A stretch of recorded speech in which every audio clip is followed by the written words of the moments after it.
Hi, what is up? कैसे हो सब? आई होप सब बढ़िया चल रहा होगा और मेरी वॉइस भी क्लियर होगी। तो केमिस्ट्री का ये हमारा थर्ड लेक्चर है, ठीक है। और इसका टॉपिक है इम्प्योरिटीज एंड लिमिट टेस्ट। तो जितना हमने लास्ट क्लास में पढ़ा था, उसका ये जो नेक्स्ट पार्ट है ये थोड़ा सा इंटरेस्टिंग है as compare to last part. ठीक है, लास्ट पार्ट में हमने सिर्फ टर्मिनोलॉजीज बेसिकली देखी थी, बट इस पार्ट में जो है हम थोड़ा सा सीखेंगे मतलब क्या होता है, कैसे होता है। तो इसमें हमें जो है बेसिकली दो चीज़ें सीखनी है।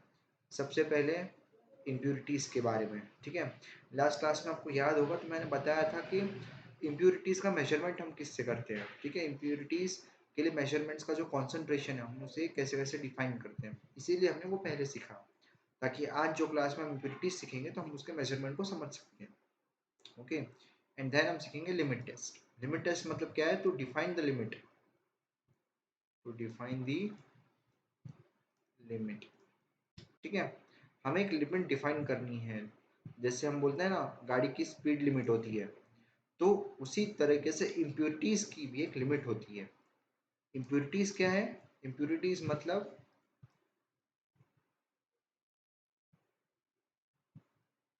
इम्प्योरिटीज का मतलब होता है anything accept the desired one, ठीक है। तो हम अब शुरू करते हैं इसके बेसिक्स को। देखिए क्या दिया यहाँ पे। सबसे पहले अगर हम पढ़े तो impurity, impurity is any material that affect the purity of material of interest, ठीक है। मतलब जैसा मैंने आपको एक मिनट पहले बताया, anything accept the desired one, वो आपकी इम्प्योरिटी हो गई। अगर आप शक्कर चाय में डालना चाहते हैं, आपको शक्कर चाय में डालनी है, क्यों? क्योंकि आपको चाय जो है मीठी चाहिए, ठीक है। अब उसी शक्कर के अंदर अगर सेम कलर का नमक आ जाए, उसके साथ मिक्स हो जाए और स्वाद जो है चाय का चेंज हो जाए, तो हम क्या बोलेंगे? चाय में क्या है? इम्प्यूरिटी है। तो इसमें इम्प्यूरिटी क्या हुई? Salt. Salt is not an individual impurity, ठीक है। इंडिविजुअली वो इम्प्यूरिटी नहीं है, बट हमारे डिजायर्ड प्रोडक्ट के साथ जब सॉल्ट घुसा, ठीक है, तब वो क्या हुआ? इम्प्यूरिटी हुआ, ठीक है। प्रेजेंस ऑफ इम्प्यूरिटी में प्रोड्यूस टॉक्सिक इफेक्ट। यहाँ पे सॉल्ट को हम टॉक्सिक इफेक्ट में नहीं बोलेंगे, बट जब हम केमिकल्स की बात करते हैं, जब हम किसी ड्रग की बात करते हैं, उसमें जब इम्प्यूरिटी आती है, फॉर एग्जांपल हम पैरासीटामोल बना रहे हैं, पैरासीटामोल के अंदर अगर हमारा कोई ड्रग आ जाता है जिसका अफेक्ट हमारे कार्डियक रिदम में होता है, ठीक है। सपोज एक ही कंपनी है जहाँ पे मल्टीपल मैन्युफैक्चरिंग हो रही है, तो उसमें पैरासीटामोल की भी टैबलेट्स बन रही है और कार्डियक अरेस्ट और कार्डियक रिदम के लिए, कार्डियोवास्कुलर डिसीज के लिए एक मेडिसिन बन रही है, ठीक है। कोई भी सार्टन्स आप ले लीजिए तो वो बन रहा है वहाँ पे, उसकी टैबलेट्स वगैरह बन रही हैं। तो क्रॉस कंटामिनेशन की वजह से अगर पैरासीटामोल के अंदर सीवीएस की ड्रग्स आ जाती हैं, कार्डियोवास्कुलर सिस्टम की ड्रग्स आ जाती हैं, तो क्या होगा? किसी ने अगर सर दर्द की दवाई ली है तो उसको लिटिल लिटिल अमाउंट में जो है एक साइड इफेक्ट मिलेगा, ठीक है। साइड इफेक्ट या फिर एडवर्स इफेक्ट भी मिल सकता है कि नहीं? तो इसलिए हम बोलते हैं कि presence of impurity may produce toxic effect. It is not compulsory but it may produce, ठीक है। दूसरा क्या होगा?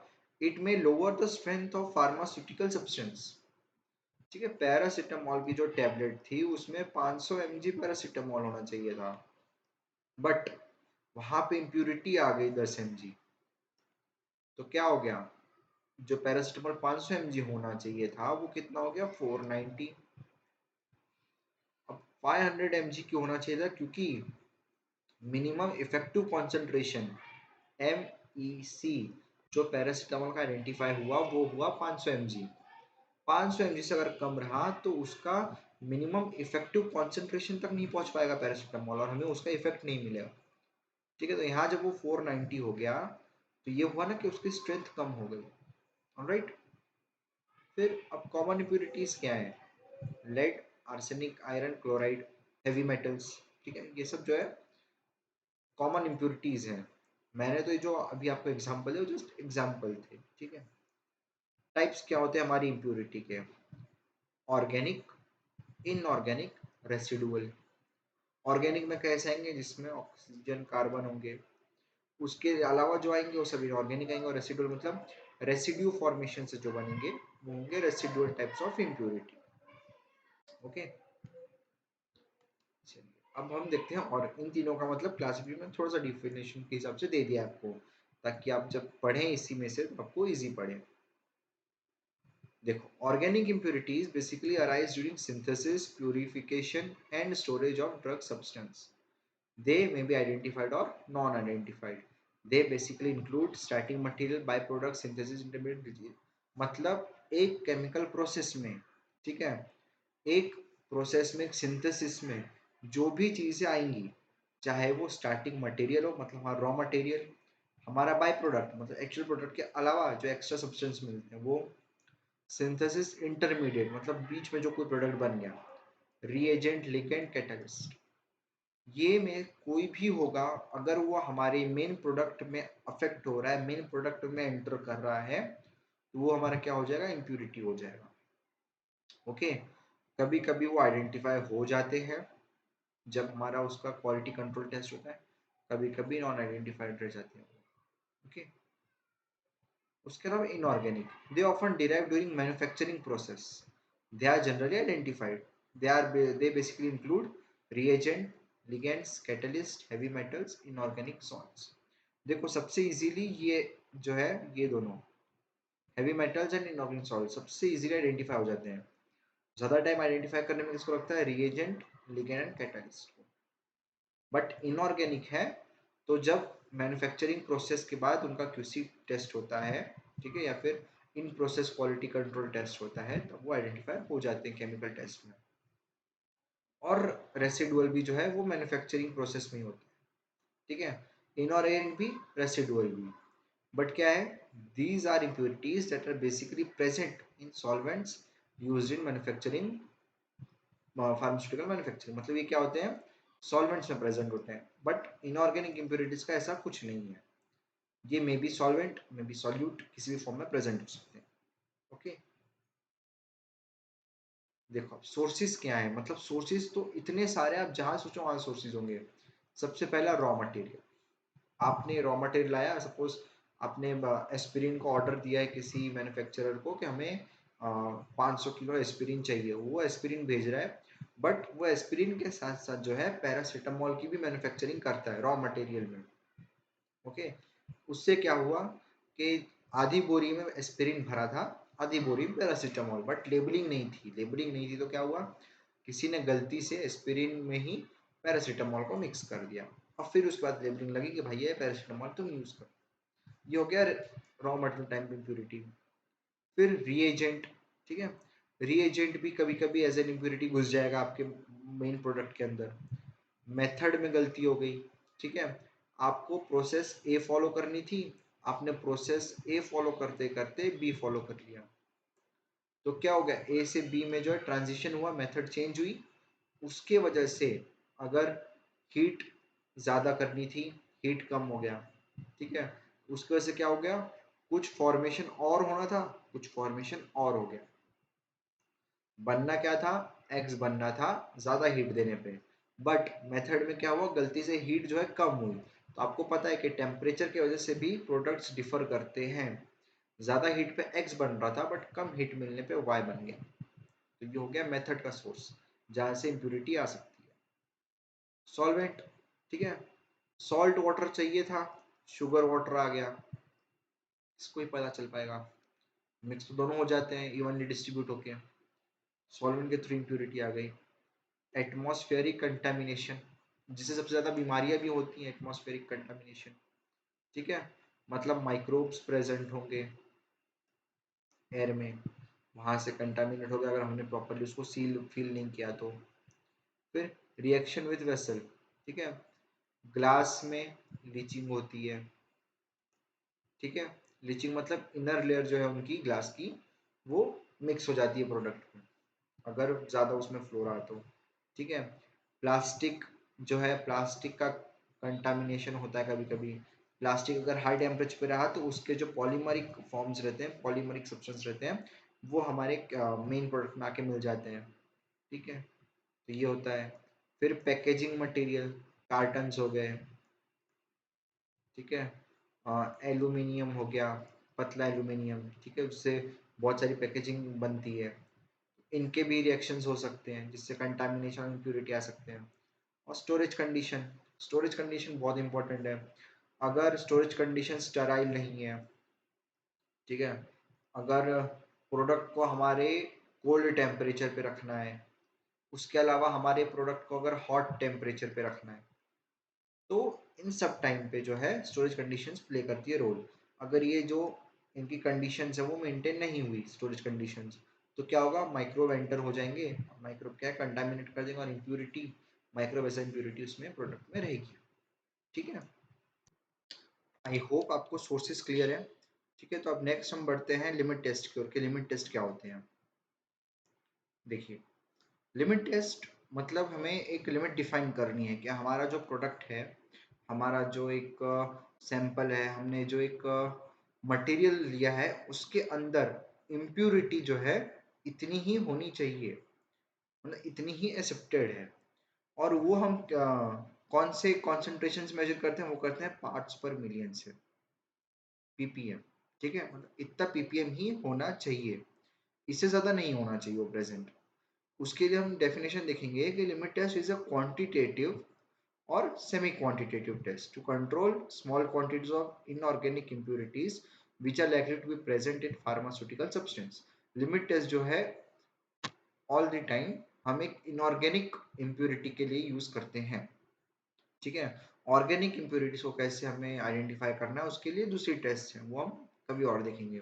बट इनऑर्गेनिक इम्प्योरिटीज के लिए हम जो है लिमिट टेस्ट यूज करते हैं। इसे क्या कहा जाता है, क्वांटिटेटिव और सेमी क्वांटिटेटिव। क्वांटिटेटिव क्योंकि हम जो है इससे एक लिमिट पता करते हैं, हम क्वांटिटी पता करते हैं कि कितनी क्वांटिटी में है। सेमी क्वांटिटेटिव इसीलिए क्योंकि हम इसे कभी कभी कलर से हम इसको क्वालिटी भी डिफाइन करते हैं। ठीक है, कि लेड प्रेजेंट है या क्लोराइड प्रेजेंट है, इसके लिए सेमी क्वांटिटेटिव होता है। बट बेसिकली और मेनली ये होता है क्वांटिटेटिव। ठीक है, फिर इसमें हम क्या करते हैं, द टर्बिडिटी और कलर ऑफ सैंपल और the test materials compare with turbidity of the standard. ठीक है, मतलब अगर स्टैंडर्ड रहा और हमारे पास टेस्ट है, ठीक है, यहाँ पे हमारे पास स्टैंडर्ड है, यहाँ हमारे पास जो है टेस्ट है, इसकी टर्बिडिटी अगर हम सपोज करते हैं वैल्यू देते हैं 50 है और इसकी टर्बिडिटी जो है 70 है, ये ज़्यादा टर्बिड हुआ, मतलब इसके अंदर इम्प्योरिटी जो है ज़्यादा है, तो ये हमारा टेस्ट फेल कर देगा। इसे हम कंपैरिजन करते हैं। ओके, देखो अब क्या करना है कि अलग अलग जो हमारे केमिकल्स रहते हैं, जो हमारे इम्प्योरिटीज रहती है, उनको आइडेंटिफाई करने के लिए अलग अलग हम गैजेट्स यूज करते हैं। ठीक है, हम एपरेटस अलग यूज करते हैं। जैसे जो नेस्लर सिलेंडर होता है, नेस्लर सिलेंडर हम किस लिए यूज करते हैं, क्लोराइड्स, सल्फेट्स, हैवी मेटल्स के लिए और लेड के लिए, according to BP, lead according to BP. ठीक है, सेपरेटिंग फनेल हम यूज करते हैं लेड के लिए but for IP, Indian pharmacopoeia के according, British pharmacopoeia according Nessler cylinder. And जो आर्सेनिक है उसके लिए सबसे स्पेशल होता है गिडजेट एपरेटस। ये रहा गिडजेट एपरेटस। ठीक है, मैं आपको आगे भी दिखाऊंगा, ये भी इसका एक स्मॉल डायग्राम है। और ये हमारा रहता है नेस्लर सिलेंडर। देखो एकदम नॉर्मल है ये अपना, जैसे हम फनल रहते हैं, फनल और मेजरिंग सिलेंडर का हाइब्रिड है ये नेस्लर सिलेंडर। ठीक है, इसमें हम इजीली जो है टर्बिडिटी और कलर को हम कंपेयर कर सकते हैं। सबसे पहले हम देखते हैं अब यहाँ पे लिमिट टेस्ट ऑफ क्लोराइड। देखो अभी क्या लिखा है ना वो आप पढ़ लेना, मैं उतना ज्यादा नहीं पढ़ूंगा, मैं आपको डायरेक्ट सीधी सीधी बात करता हूँ। हम क्यों करते हैं सीधी बात, नो बकवास। सोडियम क्लोराइड के को हम डालेंगे AgNO3 के सोल्यूशन में। सोडियम क्लोराइड को AgNO3 मतलब सिल्वर नाइट्रेट, सिल्वर नाइट्रेट के हम सोल्यूशन में डालेंगे in the presence of nitric acid dilute.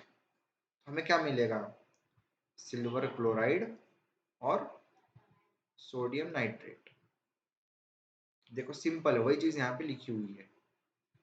अब ये जो सिल्वर क्लोराइड है वो क्या है, इनसॉल्युबल है नेचर में।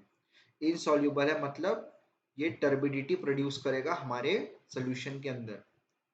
ओके, सोडियम क्लोराइड को हमें डालना है AgNO3। इतना आपको पता चल गया। देखो क्या होगा नाइट्रिक एसिड के प्रेजेंस में।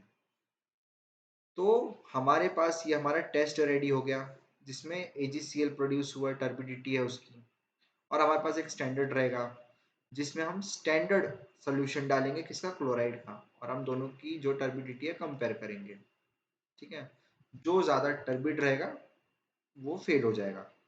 अगर हमारा टेस्ट ज्यादा टर्बिड रहा तो फेल हो जाएगा, अगर हमारा स्टैंडर्ड ज्यादा टर्बिड रहा तो ये पास हो जाएगा। ठीक है, सिंपल है। इसमें हम सबके रोल्स देखते हैं। जैसे डाइल्यूट HNO3 उसके दो रोल हैं। पहला क्या है, एसिडिटी प्रोड्यूस करता है ये, हाँ, और AgCl को जो है प्रेसिपिटेट होने में हेल्प करता है। उसके अलावा prevent turbidity of other ion by common ion effect. देखो डाइल्यूट HNO3 है, कॉमन आयन इफेक्ट क्या होता है कि सेम चार्ज वाले अगर दो आयन प्रेजेंट हो तो वो कंपटीशन करेंगे -1 के लिए, न्यूट्रलाइज सबको होना है। ये अगर हमारा डिजायर्ड है, ठीक है, हमको इसी का चाहिए कि ये जो है इसके साथ अपना बॉन्ड बनाए, बट इसके पास ही +1 चार्ज है, और अगर ज्यादा पोटेंट रहा तो ये क्या करेगा, कॉम्पीट करेगा इससे, ए से बी कॉम्पीट करेगा, और बी जो है सी से अपना बॉन्ड बना लेगा। इसको बोलते हैं कॉमन इफेक्ट। तो इसको अवॉइड कौन करता है, डाइल्यूट HNO3। डाइल्यूट HNO3 जो है बी को बोलेगा कि भैया तू इधर इधर मैं तेरे से बात करता हूँ, इसका मन इधर बहलाएगा, इसका मन उधर बहल गया, तो फिर ए जो है अपने सी के साथ बॉन्ड बना लेगा। ठीक है, उसके अलावा जो 0.1 मोलर AgNO3 हम यूज कर रहे हैं, ठीक है, उसमें क्या होगा, AgNs will react with chlorides to form turbidity. इसका AgNO3 का रोल हो गया। तो अब जो है मॉडिफाइड क्लोराइड लिमिट टेस्ट में NaCl हम यूज करते हैं इस नॉर्मल वाले में। ठीक है, बट जो मॉडिफाइड है उसमें हम HCl यूज करते हैं। ठीक है, मतलब वो अपग्रेड होते रहती चीजें। ठीक है, NaCl की जगह HCl हम यूज करते हैं मॉडिफाइड क्लोराइड की लिमिट टेस्ट में। बट जो एक्चुअल क्लोराइड की लिमिट टेस्ट जो हम प्रैक्टिकली परफॉर्म करते हैं लेबोरेटरीज के अंदर वो ये वाली रहती है। ओके, अब आ जाते हैं सल्फेट पे।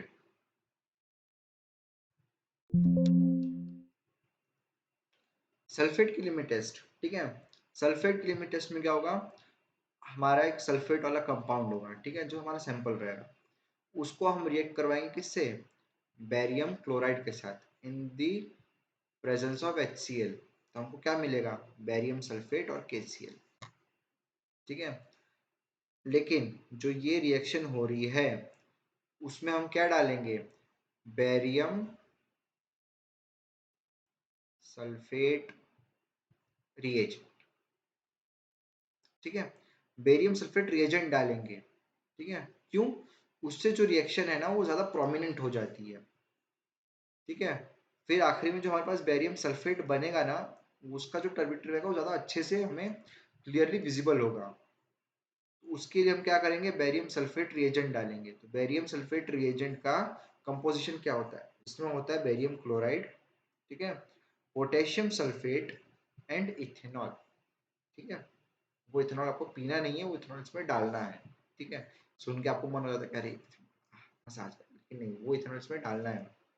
ठीक है, इसमें रोल बताता हूँ कि ये जो इफेक्टिवनेस कैसे बढ़ा देगा इस रिएक्शन की।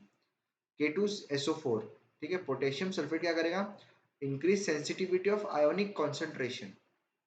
ये जो आयोनिक कॉन्सेंट्रेशन है ना SO4-2 मतलब सल्फेट आयन, उसका सेंसिटिविटी बढ़ा देगा, जिससे वो बेरियम से अच्छे से रिएक्ट कर सकता है। और इथेनॉल क्या है, प्रिवेंट सुपर सेचुरेशन। मतलब सुपर सेचुरेशन मतलब कि बहुत सारे बेरियम बहुत सारे सल्फेट आ गए, उसको अवॉइड करेगा। सुपर सेचुरेशन हो गया तो क्या हो जाएगा, जो बेरियम है ना वो किसी और कंपाउंड के साथ रिएक्ट कर देगा। ठीक है, तो सुपर सिचुएशन को अवॉइड करता है इथेनॉल, वो मतलब मेंटेन करके रखता है बैलेंस। तो ये होता है हमारा लिमिट टेस्ट ऑफ सल्फेट। एकदम सिंपल सिंपल चीजें हैं, कोई ज्यादा इसमें आपको रॉकेट साइंस लगाने की जरूरत नहीं है। ठीक है, पढ़ो आगे बढ़ जाओ। अब ये आ गया हमारा iron, ferrous.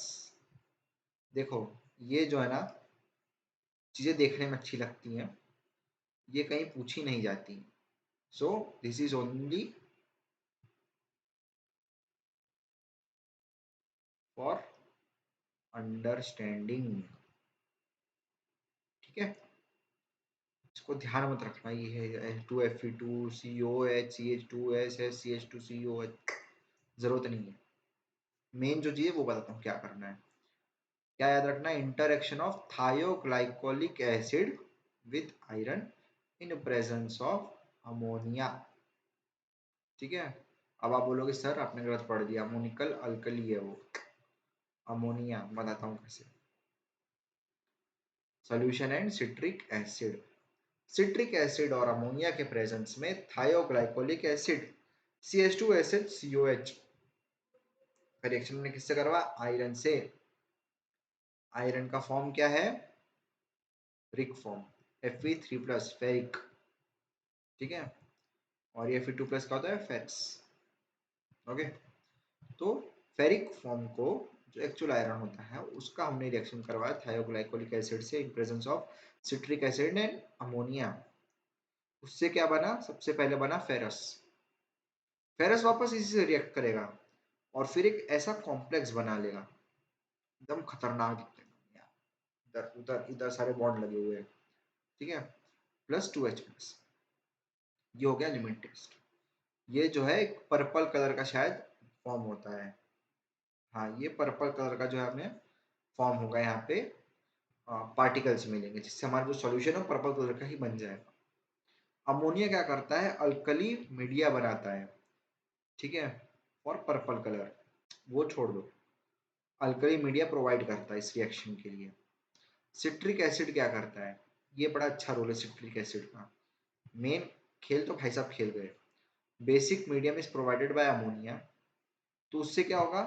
Iron salt can form hydroxide which may be precipitated and can interfere with the intensity of citric acid and can form complex with it to prevent this interference। ठीक है, अब देखो सिट्रिक एसिड का role बताऊं। Iron जो है, ठीक है, यहाँ पे OH भी निकल सकता है। ये OH निकलेगा यहाँ पे बेसिकली, यहाँ से कहीं से निकल जाएगा OH। 2H+ है, OH वहाँ नहीं है, OH बाहर रहेगा तो Fe क्या करेगा?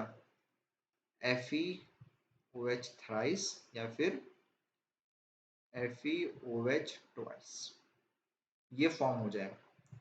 ये फॉर्म हुआ तो ये कॉम्प्लेक्स नहीं बन पाएगा, और ये कॉम्प्लेक्स नहीं बना तो हमारी ग्लूमेटेज परफॉर्म नहीं हो पाएगी। ठीक है, सिट्रिक एसिड क्या करता है? इंटरफियर करता है, इंटरफियर करता है और OH को बोलता है कि तू इधर आओ, तुम मेरे से चलो थोड़ी बात करनी तुमको साइड में। OH को ले गया, फेरस फ्री है, फेरस जो है कॉम्प्लेक्स बना ले। और थायोग्लाइकोलिक एसिड रिड्यूसिंग एजेंट। ठीक है, तो क्या हो रहा है? ऑक्सीडेशन, जो क्या कर रहा है? रिड्यूस कर रहा है। सिंपल, इजी, बहुत इजी। चलो ठीक है, आया आर्सेनिक का। आर्सेनिक का ही बढ़िया है। देखो आर्सेनिक के लिए हम क्या यूज करते हैं? हमने पहले पढ़ा था गिटजेट एपिरटस।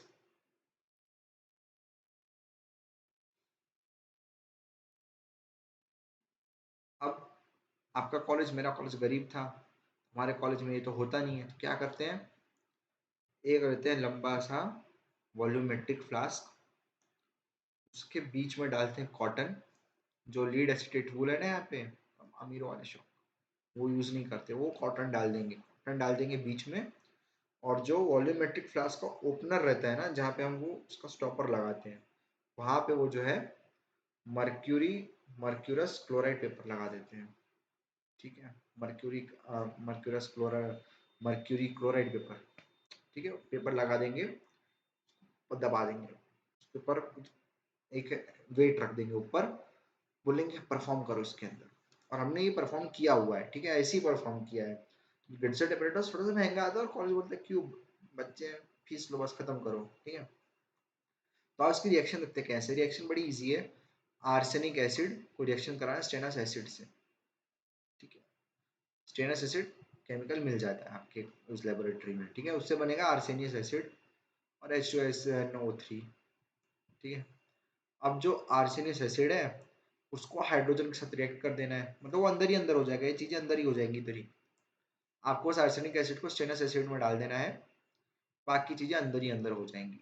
उसमें जो नेसेंट हाइड्रोजन है ना वो यहाँ से इंसर्ट होता है, ठीक है, वो आ जाता है यहाँ से यहाँ पे। अर्सिन गैस यहाँ प्रोड्यूस होगी, अर्सिन गैस, और अर्सिन गैस के साथ वाटर प्रोड्यूस होगा, अर्सिन गैस ही निकल जाएगी यहाँ से। अर्सिन गैस निकली, यहाँ पे हमारा हाइड्रोक्लोराइड पेपर, उस पेपर स्पॉट्स बन जाएंगे ब्राउन कलर के, ठीक है, स्टेन बन जाएंगे। वो रहेगा हमारा लिमिट टेस्ट कि भाई इसके अंदर जो है आर्सेनिक प्रेजेंट है, तभी ये स्टेन बन पाए हैं, ठीक है। अब देखो अगर सल्फर प्रेजेंट हुआ, सल्फर है नहीं है, ठीक है, बाई चांस अगर हमारा जो सॉल्यूशन में सल्फर प्रेजेंट हुआ तो क्या होगा, वो भी वोलेटाइल रहता है। अगर सल्फ्यूरिक एसिड आपने देखा होगा तो खोलो धूम करके निकलती है, धुआं फ्यूम्स निकलते हैं, तो वो फ्यूम्स भी निकलेंगे उसमें से सल्फर के, और वो भी लेड एसिडेट वुल या जिसको हम करें मर्क्यूरी क्लोराइड पेपर, उससे रिएक्ट करेंगे, ठीक है, मर्क्यूरी क्लोराइड पेपर से।